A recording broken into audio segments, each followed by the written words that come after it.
когда дочь выросла, я поняла, что в жизни, кроме работы, мне чего-то не хватает. И я стала искать что-то в жизни для себя, что могло бы мне понравиться. Я не знала, что это может быть. То, возможно, чего я была лишена, когда была просто мамой, а сейчас мне хочется, несмотря на то, что я человек взрослый, получить максимальное количество интересного в жизни.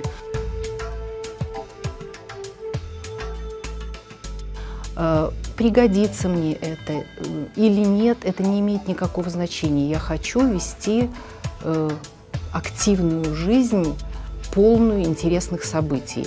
И вот на этих курсах я получаю сполна.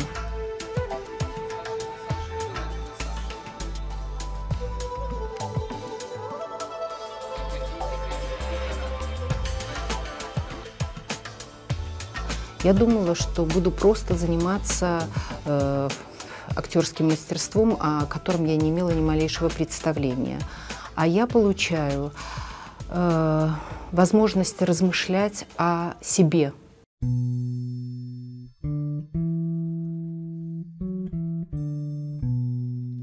Мне всегда казалось, что я человек уже достаточно сформированный, с собственными мыслями, собственными понятиями.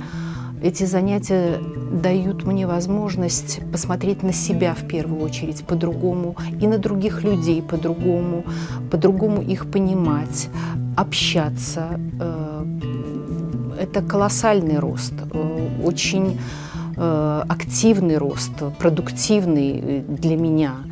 Как будто бы я была просто голым камушком, а вокруг меня вдруг нарос красивый разнообразный мох, тут же выросли какие-то цветы, они заколосились какие-то съедобные колоски. То есть я стала обрастать чем-то ценным, полезным, красивым, необходимым.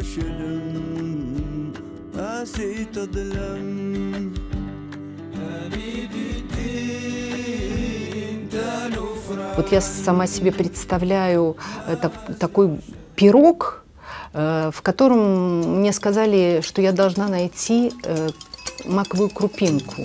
И вот я копошусь в этом пироге, мне попадаются вкусные, нужные ягоды и фрукты. Они все большие, красивые. Вот я копошусь, я их ем, я получаю удовольствие.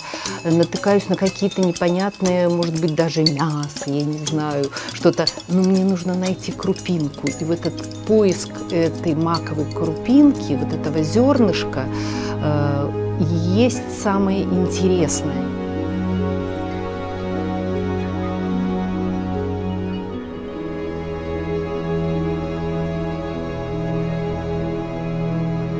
И сейчас, конечно, я чувствую огромную разницу между тем, что было в самом начале, когда просто невозможно было раскрепоститься и при преподавателе, при других людях что-то сделать, что-то показать, а потом раз и раскрылось. В какой-то момент это произошло совершенно незаметно. Чтобы понимать себя, нужно понимать и остальных людей. Я стала замечать больше зерен, вот зерен в людях. То есть мне есть за что ухватиться, чтобы задать человеку необходимые вопросы. И для общения с людьми это очень важно, на мой взгляд. Если я найду это зернышко, для меня это будет огромный приз. Но даже если я его не найду, колоссальное удовольствие от этого поиска и есть самое важное в этих занятиях. Какое-то доброе отражение в воде.